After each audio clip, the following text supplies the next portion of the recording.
Hello everyone, welcome to today's session where we are going to resume our discussion over the topic History of English Novel. As you know that this is the fourth and last session of this series History of English Novel, where we'll discuss about the types or genres of novel, and in the previous three sessions we have already discussed about the antecedents of the novel, definition and origin of novel, rise of novel in the 18th century, factors that influence the rise of the novel, pioneers of the novel, other important authors, and also the key features of the 18th century novels. Now in this session we'll discuss about the variety of novels or the new genres or subgenres which emerged during the 18th century and the post 18th century, uh, which the new kind of or the new variety of novels came to existence. So this is the list which we are going to discuss today. Let's begin with the epistolary novel. In order to understand this epistolary novel, if we see this word, this Latin word epistle, which means letter, then we can sense that epistolary novel is a novel where the story is told through letters, diary entries, newspaper clippings, telegrams, or other documents. So there is a series of letters or exchange of conversations or exchange of dialogues in the form of these all documents. And if epistolary novel is in the modern day novel, or in the modern day novel, if one writes an epistolary novel, then it can also include some electronic documents like emails or text messages. So if we see some of the famous novels which won phenomenal success in the form of epistolary novel, they were Samuel Richardson's Pamela and Clarissa, and also Smollett's Humphrey Clinker. Next is picaresque novel. Picaresque novel, as we have discussed in the first session, that picaresque novel became popularized, or very much they became popular in the 16th century in Spain with the publication of Lazelo de Toms. It was an unknown or anonymous publication, the author of which is unknown.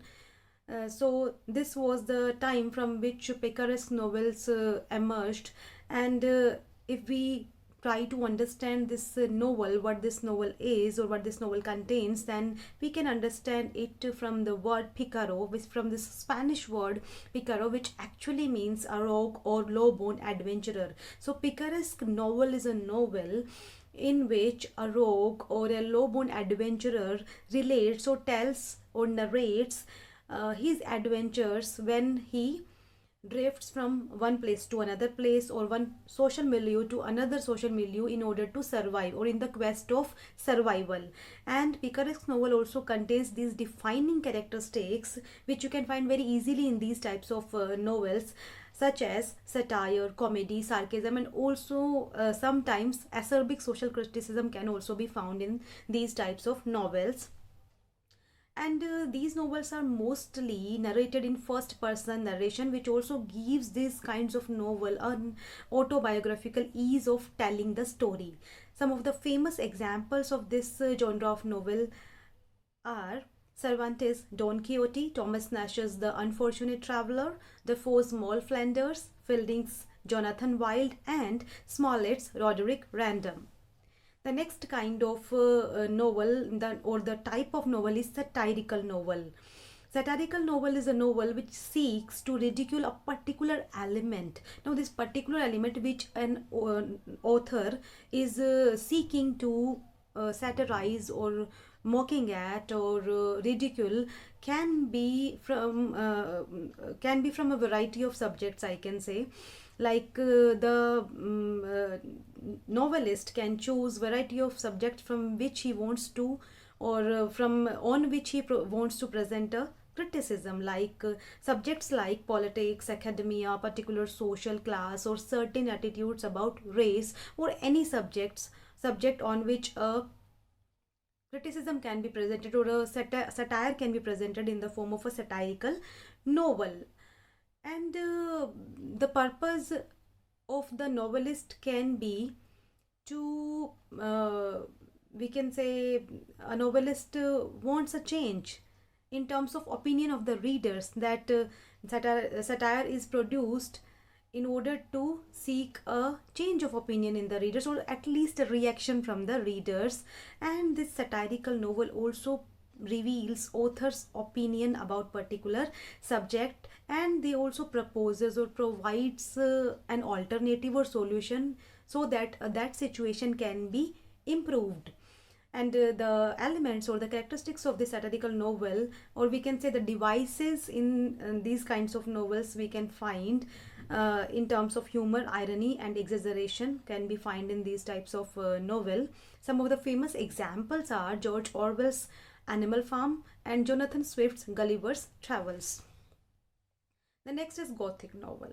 In order to understand this term Gothic novel, if we take the literal meaning of this word Gothic, then it comes from architecture. As in architecture, Gothic is an architectural style which is from 12th or 16th century Western Europe. The architectural style was high pointed arches or U-shaped arches or clustered columns. And if you pay attention or if you observe closely, then these kinds of buildings, which is very much Gothic in its style, can be easily found in any Gothic novel in the form of old castle, old buildings, haunted houses or ruined churches, the arched high point arches or the clustered columns. So this is what a literal meaning from where this term Gothic comes. Now if in terms of literature, if we define this term Gothic novel, then Gothic novel is something which includes supernatural, terrifying and mysterious elements, and it deals with the issues or the themes of death, decadence and the inevitability of tragedy. And if we see the starting or the first fiction in typical terms, if we see, then the first fiction occurred or was produced by Horace Walpole's Castles of Otranto and Matthew Gregory Lewis Monk. With this, this Gothic novel came to existence. And this was in direct contrast because the novels like Castle of Otranto or Monk includes the elements of horror, terror or wonder, which were in direct contrast with the rationalism of that time, 18th century, as they were written in late 18th century. And at that time rationalism was prevalent in the novels, so that was a very different thing at that time. It was a very new thing in its own way when rationalism was so much prominent.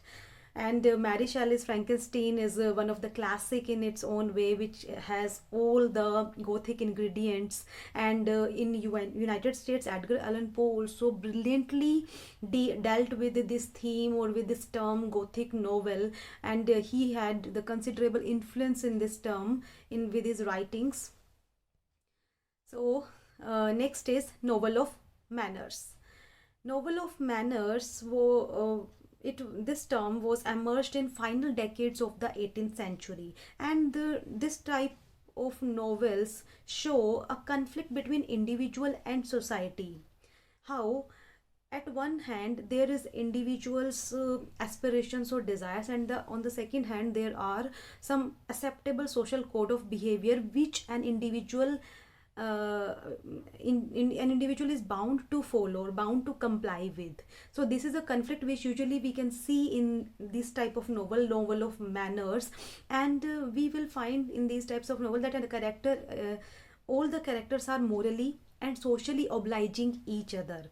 And not only this, they are a character is also seen that how much or at what degree he or she or the character is upholding the standard level of social etiquette. So we can say there was a much obsession with this proper social conduct in we can say this obsession of following proper social conduct can be seen in novel of manners. And to make it more clear, I would like to take the example of Lord Chesterton's letters to his son, which were written in the similar time period. And through these letters, what Lord Chesterton is instructing his son, what is he instructing? He is instructing about how his son should behave or should engage with society in a pleasing manner. How he can engage that so that it looks pleasing. So looking pleasing despite of one's desires or aspirations to in order to follow a proper social conduct was the main theme. And in through his letters he tells his son that how can he acquire poised posture, or he should avoid possibly offensive or controversial subject, and how can he speak politely, or in a very polite tone he should present himself. So this was the nature of the society, where an individual is expected to behave in proper, in some codes of behavior. And in 1778, if we talk about the novel of manners, then it emerged, or it came in its proper form with the publication of Frances Burney's Evelina. It was the first legitimized novel of manners, and perhaps Jane Austen's novels are the most recognizable work in this genre. And so after this discussion we can say that novel of manners are the novel, or it is a novel which with its finely detailed observation conveys the customs, values and morals of a highly developed and complex society. So this is what novel of manners is. Next is regional novel. As the very name suggests, that regional novel is a novel which seeks to attempt, or which attempts to depict a story of a specific geographical region and the inhabitant, or the people which who inhabit this specific geographical region. In other words, we can say that regional novel is a novel which is set in a typical setting, and which tells us the accounts or the story of the people who are inhabiting that particular place. And it is also through this setting and through these people, it also tells us the customs, culture, historical background, dialect and behavior of that particular region and its inhabitants. And one more thing should be kept in mind, that it is a regional novel or provincial novel. It should not be set in any metropolitan city. The setting or the place where the story is taking place, it should be outside the metropolitan city, then only it will be a regional novel. And if we see the history, that from where it actually starts, then it was this Anglo-Irish writer Maria Edgeworth, who started writing, or who is considered to be an inventor of this kind of writing. And by writing, or by starting this new trend, she gave a new turn in fiction writing, because at that time the 18th century novels were highly lacking in their sense of place, because they were hardly going beyond the lands like London and Bath. And it was a very new thing at that time, by recreating the a place which is a country place or regional place, and portraying or presenting the story of their lives, their cultures, customs and other things. And when this regional novel was popularized, or it became so popular, then the novelists also started to focus on the regional setting in their novels, such as the influence can be seen in the George Eliot's writings, where she set her stories in Midlands, and the Bronte sisters Yorkshire. The next is Bildungsroman. Bildungsroman, this kind of, or this genre of novel, is also known as formation novel or upbringing or education novel. And if we define this genre or this type of novel, then this is a novel which is about a protagonist's psychological and moral growth from their youth into adulthood. In other words, if I define it in simple terms, then Bildungsroman is an account of a youthful development in terms of moral and psychological development of the hero or heroine in the story.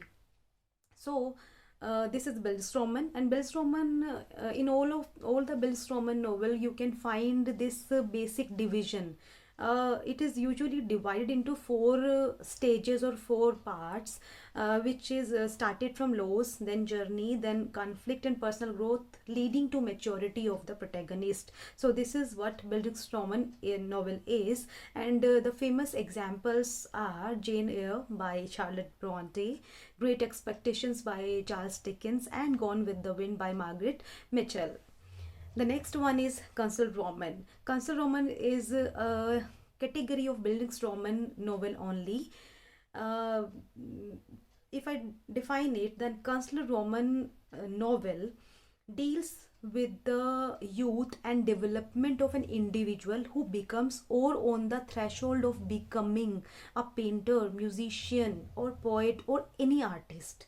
So in this way, I hope that you have identified the difference between Bildungsroman and Künstlerroman, that there is slight change, that in Künstlerroman it is a story of an artist, whereas in Bildungsroman the protagonist can belong to any field, or it is not necessary that he or she should be an artist, but here it is specifically a story of an artist, then only it will fall in the category of Künstlerroman. And that is why Künstlerroman novels are also known as, or are also called, artist novel or apprenticeship novel. The classical example of this genre is James Joyce's A Portrait of Artist as a Young Man. The next kind of novel is realistic novel. And if you see the screen, or if I read this definition given on the screen, then it goes thus: realistic novel is a genre consisting of stories that could have actually occurred to people in a believable setting. Now, after this definition, we can very well sense that realistic novel places a strong emphasis on the truthful representation of actual in the form of fiction. That means there is the truthful presentation of actual. The examples or the settings are taken from real life people, and to make it realistic novel.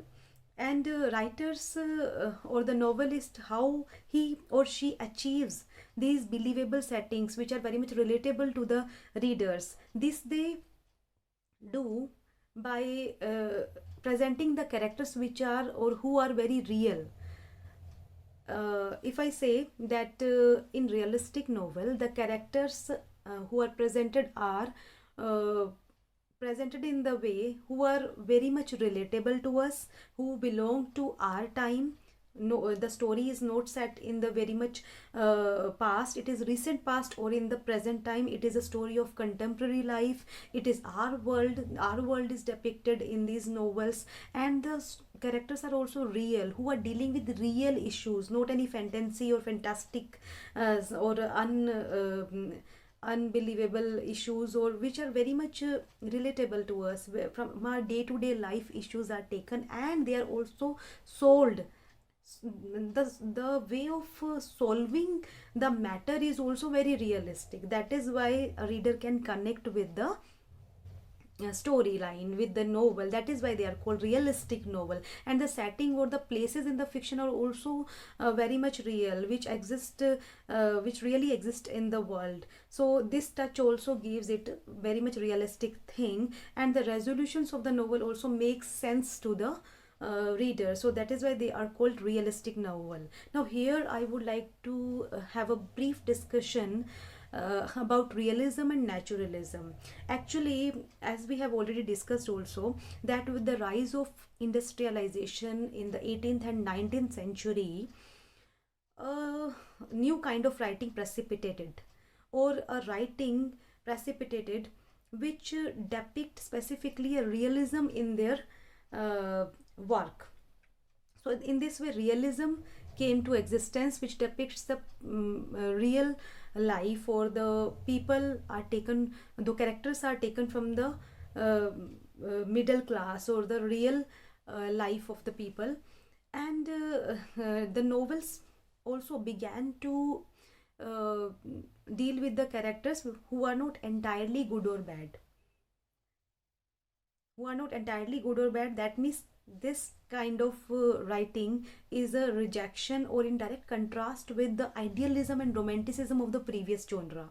So this was realism, which was a change, which was a direct change or drastic change from romanticism to realism. And now this realism, in the late 19th century, this realism quickly evolved into naturalism. Now naturalism, what happens in naturalism? Naturalism portrays harsher circumstances and pessimistic characters who are rendered powerless uh, in front of the forces of their environment. Now this environment can be social or natural, any environment, so who are rendered very powerless. So this is what naturalism, who presents harsher circumstances and pessimistic characters. Some of the examples of this naturalism, or where we can see naturalism in work, are the novels like Uncle Tom's Cabin by Harriet Beecher Stowe and Tom Sawyer by Mark Twain. So these are some of the novels which presents naturalism in their uh, processing or in their performance. So we can say that 20th century can be divided into two phases. First one is modern literature, which spans from 1900 to 1945, and the second one is contemporary literature, which starts from 1945 to the present time. Often we also refer this time to postmodern era. So modern era literature reflects which kind of events? Events like the Great Depression, World War II, Hiroshima, the Cold War, and communism. And the novels, some of the famous novels of this modern era are To the Lighthouse by Virginia Woolf, and such are the novels which were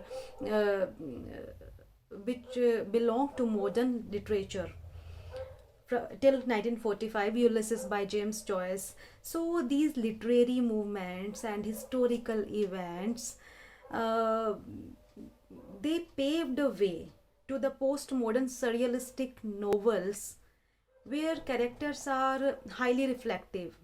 They are very much reflective in their presentation. Novels are presented the characters who are very much reflective. And some of the major elements of postmodern surrealistic novels or postmodern novels are magic realism, we can see metafiction, sci-fi, the graphic novel, and many more elements can be visualized or can be seen in postmodern novels. So now I would like to wrap up this session, but due to the extensive nature of the topic and but the paucity of time, many notable authors and novels are being left out, despite they are very important, but they are being left out. But I hope that this session and the previous three sessions have invigorated your interest enough so that you can now explore more and more about the uh, types and genres of novels which are very much prevalent nowadays, and especially postmodern surrealistic novels and many other novels which were popular in the previous time also. Everything is not covered here, as I have told you. So with this hope, I would like to wrap up today's session. Thank you for your attention.